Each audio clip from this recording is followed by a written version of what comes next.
आपल्या हक्काचं रोखठोक भूमिका मांडणारं आपलं न्यूज चॅनल नांदणी सुपरफास्ट न्यूज. घटना तुमची, बातमी आमची. वडोज, महसूल आणि वनविभाग कारवाईतील चारचाकी कित्येक वर्ष पोलीस ठाण्यात धुळखात. खटाव तालुक्यात अवैध वाळू वाहतूक आणि इतर अनधिकृत वाहतूक करणारी चारचाकी वाहने महसूल आणि वनविभाग कारवाईतील असून वडूज पोलीस ठाण्यात कित्येक वर्ष धुळखात पडून आहेत. परंतु ही वाहने हुतात्मा विद्यालयाच्या पाठभिंतीला असल्याने विद्यार्थ्यांच्या आरोग्यासाठी हानिकारक ठरत आहेत. तर पोलीस आणि उपप्रादेशिक परिवहन विभागाकडून सर्वती प्रक्रिया पार पडली असली तरी महसूल विभागाची टाळाटाळ विद्यार्थ्यांच्या आरोग्याच्या दृष्टीने घातक ठरते आहे. अवैध वाळू उपसा करणाऱ्या वाहनांना महसूल विभागाने जेरबंद केलं असलं तरी ती वाहने पोलीस ठाणे परिसरातच कित्येक वर्ष पडून आहेत आणि याला कारणेही साजेशी असून नाकापेक्षा मोती जड या उक्तीप्रमाणे वाहनांच्या मूळ किमतीपेक्षा दुप्पट दंड आकारला गेल्याने वाहनं सोडवण्यापेक्षा त्या वाहनांचा लिलाव झालेला बरा असं मत वाहन मालकांचं बनलेलं आहे.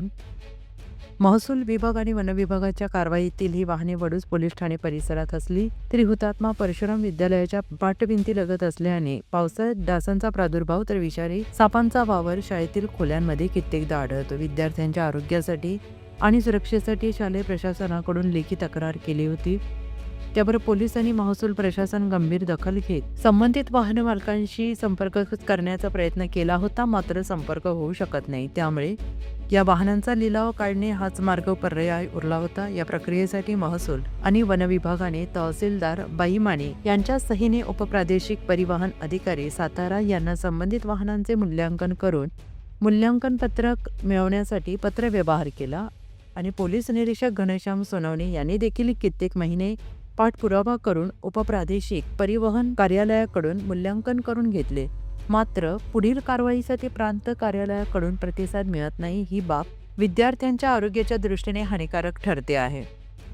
वडूज महसूल विभागाच्या अधिपत्याखाली वडूज, औंध, पुसेसावळी, मायनी पोलीस ठाणे येथे अनधिकृत गौण खनिज उत्खनन आणि वाहतूक अनुषंगाने ही वाहने वडूज पोलीस ठाणे परिसरात अटकवण्यात आलेली आहे.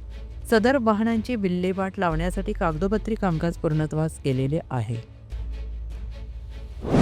अशाच ताज्या घडामोडी पाहण्यासाठी आजच आपल्या नांदणी सुपरफास्ट न्यूज या यूट्यूब चॅनलला लाईक करा, शेअर करा आणि सबस्क्राईब करायला विसरू नका. नांदणी सुपरफास्ट न्यूज, घटना तुमची, बातमी आमची.